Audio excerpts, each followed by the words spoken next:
Газеліңізге борт жасау керек болса, біз дәл осында 420-да 220 борт жасап жатырмыз. Қазір ескі бортын алып тастап, новыйдан саламыз. Бүкіл процесс саламыз.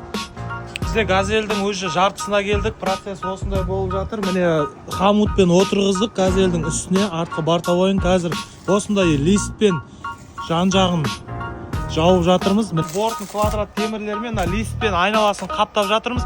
Егер Астанадан нормальный сварщик іздеп жүрсеңіз, бізге хабарласыңыз, осы нөмерге жазыңыз. Сізге сваркадан не жасау керек, бәрін жасап береміз. Міне газель бітті, 4 күн ішінде жасап шығардық. Газельдің егесі мінекей. Сізге қалай сварканың жұмысы ұнады ма?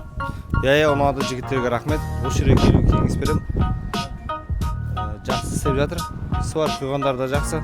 Келсеңіздер болады, осы жерге келуге кеңес беремін. Газеліңізді немесе басқа да автокөліктеріңізге сваркалық жұмыс керек болса, кемпи керек болса, бізге міндетті түрде хабарласыңыздар.